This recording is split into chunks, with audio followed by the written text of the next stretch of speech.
Warning! This podcast contains things.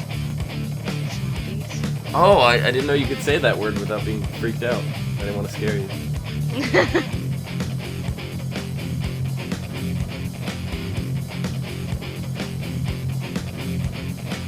What's up, everyone, and welcome to the ASOTV podcast for Legends of Tomorrow, Season 2, Episode 4, Abominations. I was going to say aberrations, but no, it is, in fact, Abominations.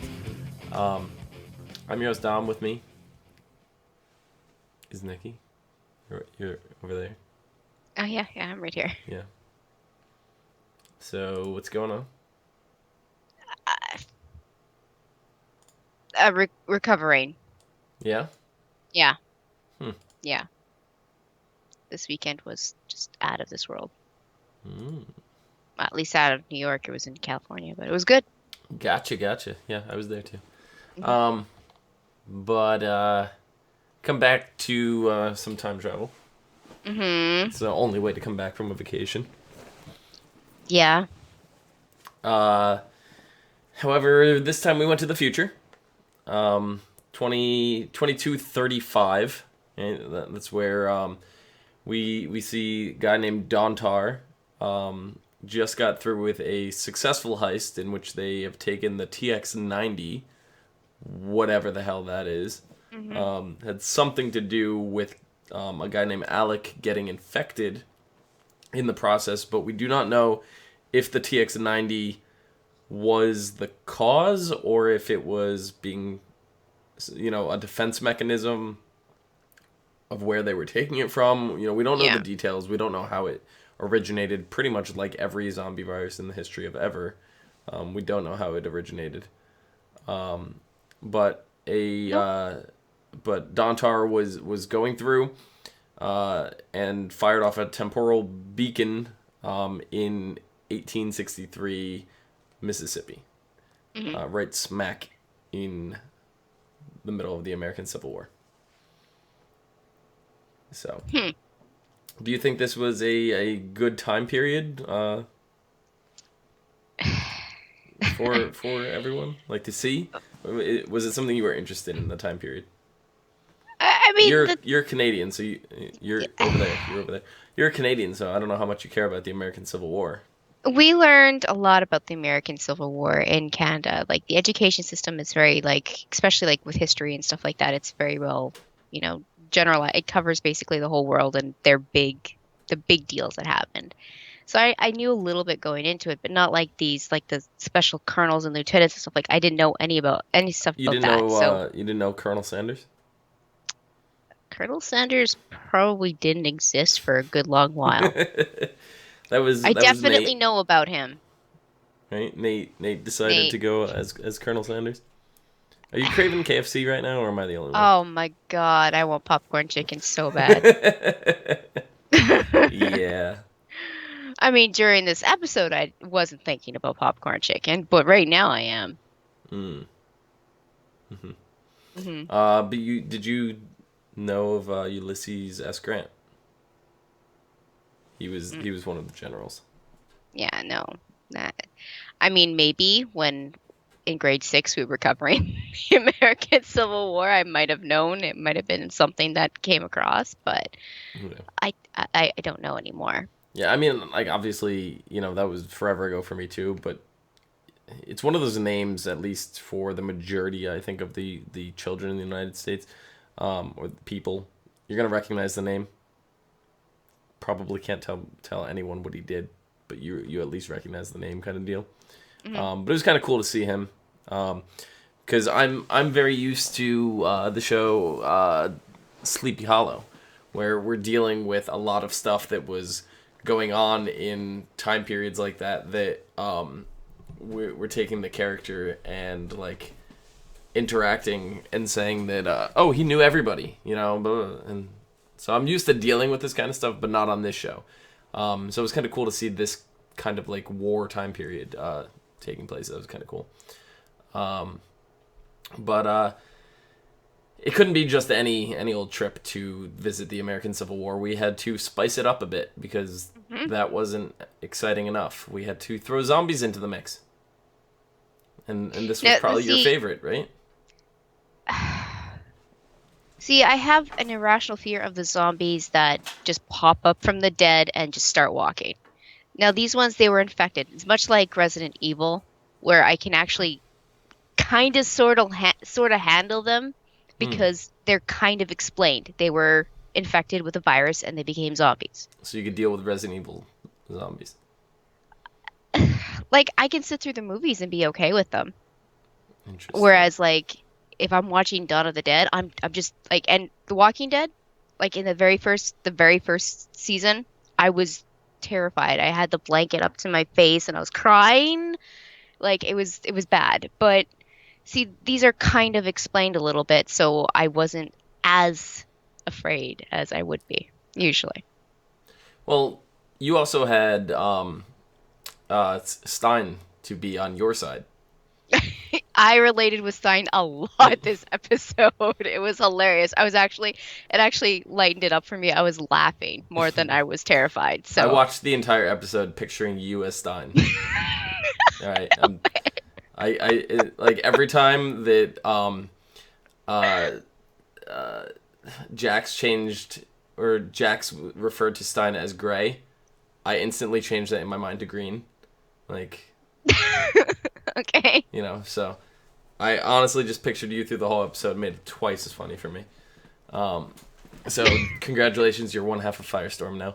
Awesome. Yeah. But It's a little awkward, but okay. Stein kind of had to overcome his fear here, right? Yeah. Because we had dealt with Mick being a zombie. Like, if That was any member of the cast was going to be a zombie, Mick is the one to do it to. Oh, he was great. He was awesome. Mm-hmm. So, my question to you is, if you had to own up and take Stein's role in this to save everybody, would you have been able to? Well, the way I look at it is that um Stein is still like fearfully like irrational fear and he's like how old? And I've kind of come to terms with certain things when it comes to zombies, so I think I'd be more inclined to help out than be like, "Oh my God, he's touching my shoe." I don't know. I see like a zombie. Like, imagine me as a zombie and running through the ship, and I just see you being like, uh, uh, uh, uh, and then you just die. That's what I see. I don't see you being able to pull the Stein off, and it's when one of your friends, is the zombie, because that's the way you got to look at it. Like, you're looking at it as, these are just people I enjoy watching on TV, but I mean, actually put yourself in Stein's, like, go through your group of friends and take, maybe not me, but take somebody else that's you're not, best friends with, but take somebody, that you still don't want to see die. hmm That's more of an acquaintance, more than an acquaintance, but you still is in your circle of friends that you go and do stuff with, and So you know. basically, what I'm going to do is place everybody from the ASOTV Okay. group into certain roles and try to figure out So who now, I. look at Stein and Mick's relationship and see where they fall in terms of friendship, and then Mhm. you have to pick the person from ASOTV that's the most similar to that. So it's a person that you care about, but you're not necessarily going to the bar with, kind of thing. Mhm. So I don't know. I've had these talks with people who watch The Walking Dead, and they say, like, if you were in this situation and this was happening to you, and this person was a zombie, and all, like, it's something I can't comprehend because I know it's not real, but at the same time, I'm shaking and like almost pissing myself because I'm scared. So I don't know if I could actually like put myself in their shoes without actually freaking out. okay, okay. I think you would die. I think we'd all be dead. We'd all be zombies. I think we're fucked. But either way, um, Thanks. either way, Stein was not the only one that had to kind of overcome a challenge. It was Ray too, because he's trying to find his place here. Like, he doesn't have the suit anymore. Like, he lost the suit last episode.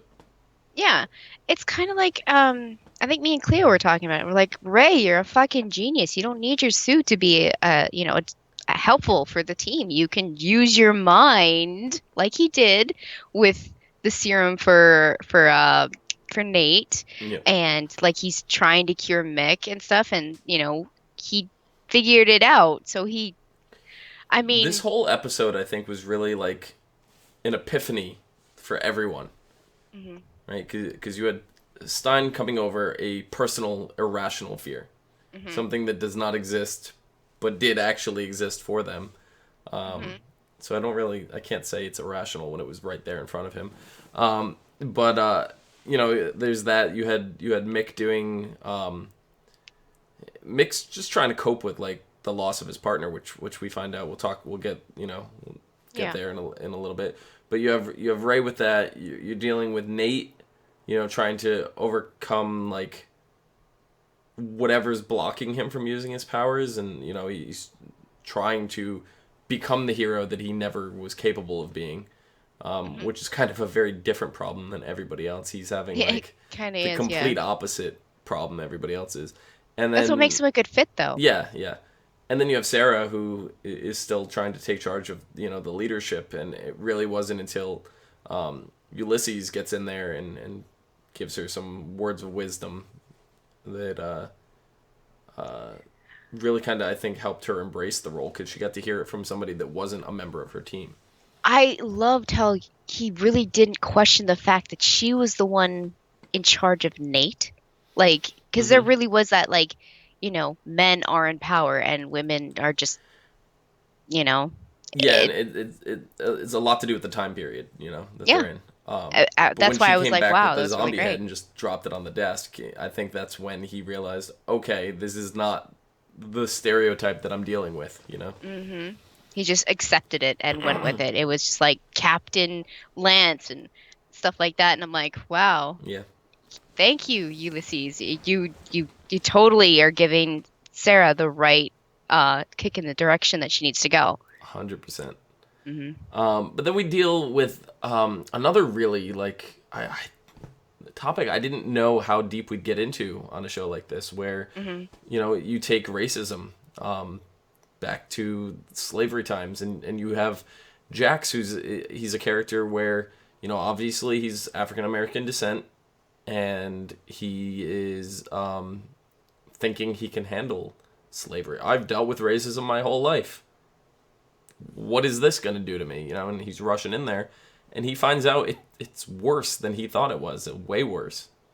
And He almost gives up. There's a point where he's sitting in that barn and he's just like, damn it. And he just like slumps down. yeah, He was almost just ready to just give in. yep, Even Stein was just like, I've never ever felt this feeling from anybody before, and yeah, since they're really linked, he was feeling like he had to deal with the zombie, Mick zombie, and then he had to deal with the feelings rushing in from Jax too. So it's like, holy crap! yeah. And that goes a lot to say, two of the people who are not of African American descent, and like, do you know how long ago slavery was? Like, get over it. And you can't. It's No, not something that happens like that. no, we're still not over it, No. and recent events have shone very bright light on that. Mm-hmm. And I think they handled it really well. In chat we have Aubrey saying this is Jack's best episode. Oh, Uh, yeah. Clio, unfortunately, could not join us tonight. She is in chat with us, and she agrees. She said Jack's really shined this episode, Hmm. and it was fantastic. But he goes into the episode going, "Oh, I can handle racism." He gets the first sight of like the slaves when the lady's getting whipped outside the house when he's with Vixen, and he's just like, no, we can't interfere. Like, this is gonna mess time up. Like, we have to let this play out. By the end of the episode, he's like, we cannot just stand No, by and let this happen. Like, so even him understanding the consequences of changing things, he still feels like he's got to do it, and that's huge. That's huge. hmm So And I mean, like, even at that point, he was going to say his name, and then he said he was Henry Scott. So he still kept that going because it was in history that it was Henry Scott the messenger that, yeah, and that kept the college, yeah. the school. I don't remember if it was college. Uh, kept every that right there would have kept everything intact, Hmm. all the way through. So it really that wouldn't have changed history as much as the slaves that you know Hmm. whatever they went on to do after when With they the may not have Union. ever been freed. You Hmm. know, if they were freed, I don't know. History's it's gonna change slightly no matter what because at that point you're like how I don't want to compare it to like Hitler, but I'm saying like one of those children could be give birth to someone capable of really terrible things that Hmm. never was supposed to get out, and you know Yeah. who knows, but it's the way the show goes. They change history so much, and in the grand scheme of things, it actually does not affect very much. And it's the major things that they change do nothing to the timeline for whatever reason, and the little minor things they do set off the biggest bombshells ever. So I don't know. The Eh, show's really weird when it comes to that kind of stuff. Time travel is just fickle. It doesn't matter. Yeah. It's just you can't predict how it's going to affect anything. So, Nope. But I know last week you guys were talking about Barry's message from the future. hmm Get a little tiny bit more of the message. yeah, we only heard like this Don't is tell your Barry. crew. Yeah. Yeah, don't, and then it just cut off. Like, they were like, uh-oh, and next scene, and then we find out that Barry's telling them that there's a war coming. Yeah.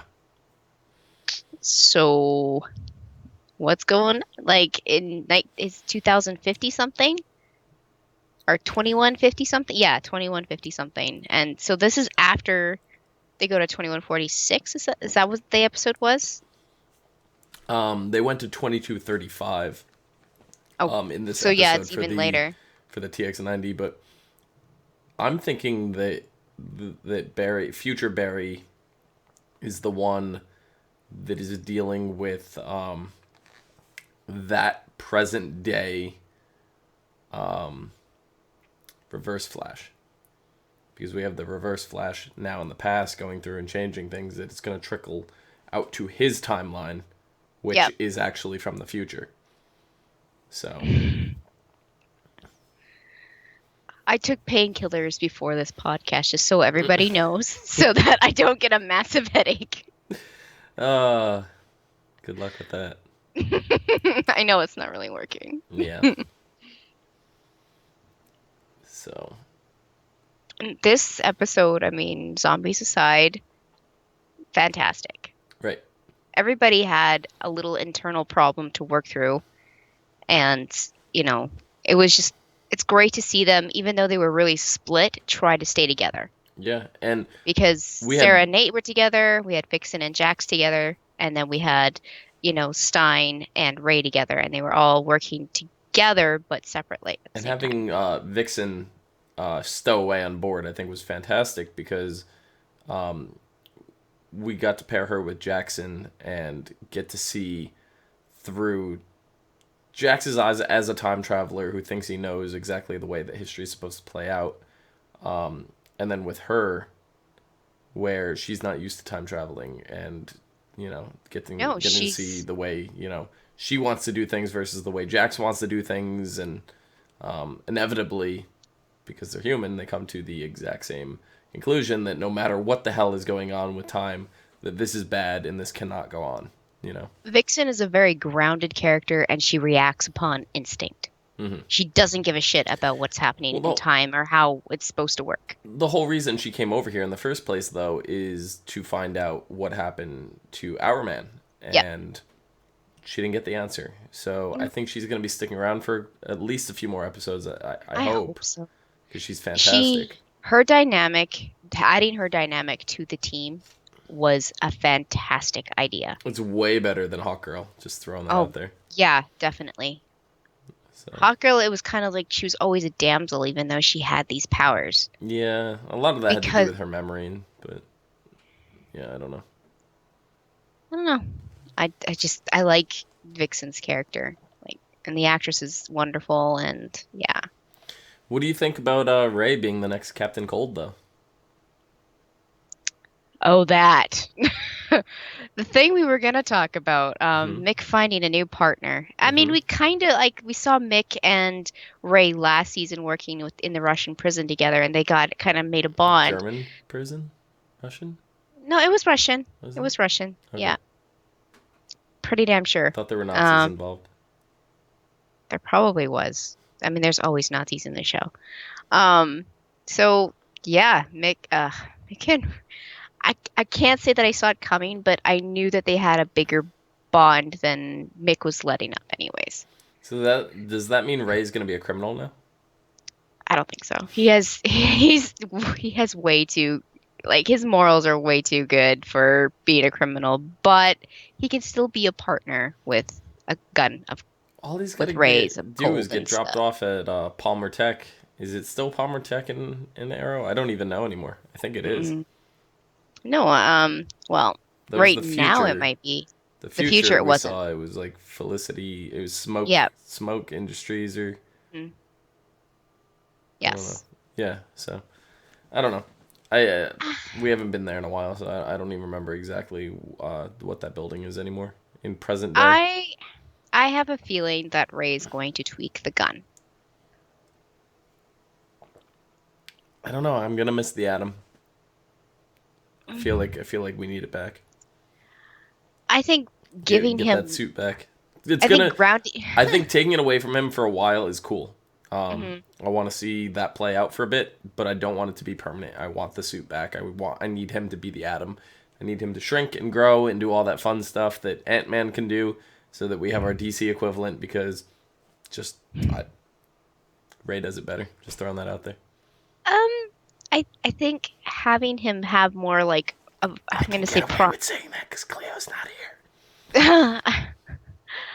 having more of a primal power. Like he only has a gun now. He only has the ray gun instead of having this The suit what that gun? does a ray gun. It's going to be Ray's gun. It's a ray gun.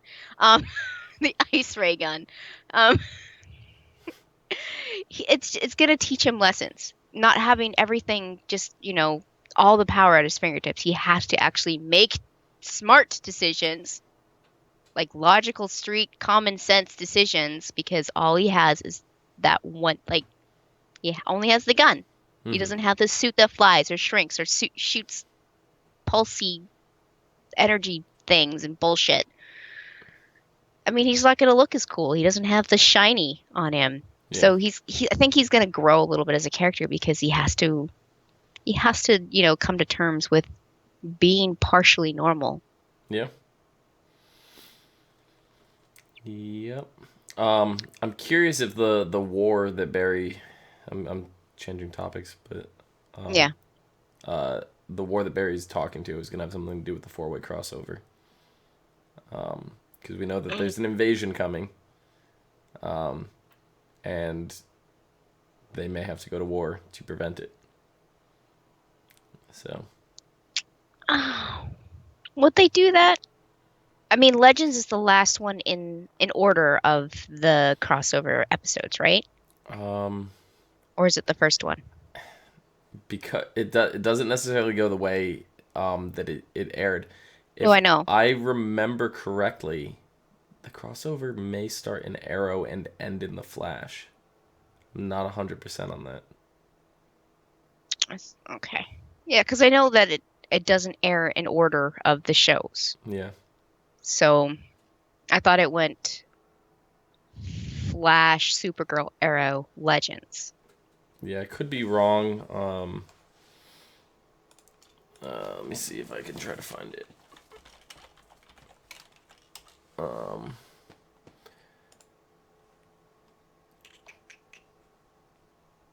Season 2 of Legends. Invasion, the episode is crossover that began on The Flash Hmm. and it continued on Arrow. So it starts Flash, goes to Arrow, Legends, and then concludes with Supergirl. Okay, Is that going to be how that works then? maybe. I mean, you could click on Arrow to see if it continues on to Supergirl or it continues on to Flash, right? I'm gonna look Supergirl right now. Supergirl episode. We're doing the legwork for you guys. Yeah. Season 2. It's the TBA, episode 8. Begins on the Flash, continues in Arrow, and concludes in Legends of Tomorrow. So yeah, Supergirl is 3rd. Setting up the crossover event invasion that begins on the Flash. Continues in Arrow and concludes in Legends, so that would put Supergirl on the 3rd spot. I think that actually puts Supergirl in the 1st slot. It says begins on the Flash. It says sets up what begins on the Flash.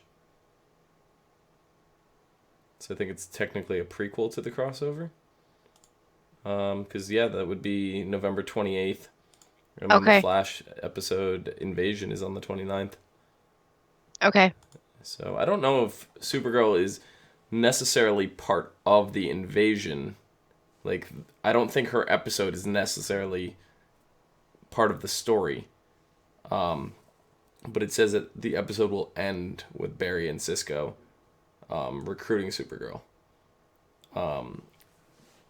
So in that way, Supergirl will be on the other 3 shows, it looks to be. Okay. Yeah. Yeah, so this is kind of like the setup to what's going to happen with the crossovers. Gotcha. Yep. That makes sense. Anyway, next episode is called Compromised. When the legends trace a timequake to President Reagan's White House, they are shocked to discover their old enemy, Damien Dark, is now a senior advisor to Reagan. As the team works to uncover what Dark is up to in his devious sleeve, Sarah struggles with the choice of getting revenge or helping with the team's larger mission. Thinking that the JSA members could be of help, Amaya and Nate break into the JSA and are surprised at what they find. Meanwhile, Stein tries to prevent his younger self from creating an even bigger time aberration. So. Okay. Should be interesting. Like, I hope to see, like, I want to see the JSA again. Yeah. So. And Aubrey's saying that he's starting to ship Sarah and Nate, and I think that would be fantastic. I like the way Sarah is. I don't want to. I don't think they should throw her into a relationship quite yet. Be it guy, girl, alien, robot, who gives a shit? It's just, Well, we already know she's bisexual, so she, yes. Yeah, I know. It's just, she's still trying to come to terms with being the leader of the Legends. So, I mean, I think that complements very well with Nick. I think it'll work well. With Nate? Or Nate. Nick. Rick. I know with his situation too, I don't think he's ready to delve into a relationship either. That just comes, I mean, maybe it's going to happen because I was going to say that just makes it so they make more stupid decisions and... Like, getting hot and heavy and then turning to metal. Oh. Talk about a heart. And anyway, Nikki, where can the people find you?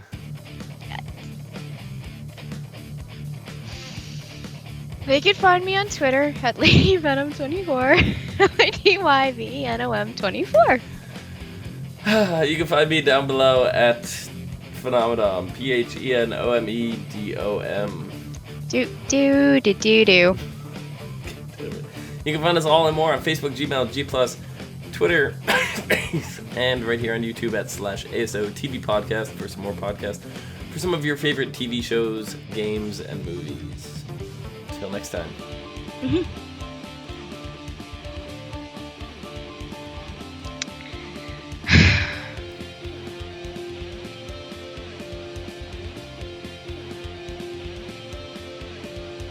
What?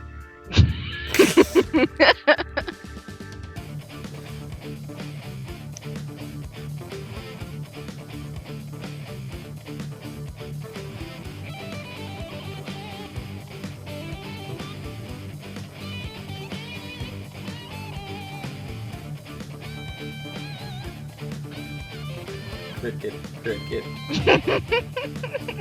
I don't know what you want me to respond to. I refuse to respond to whatever you want me to respond to.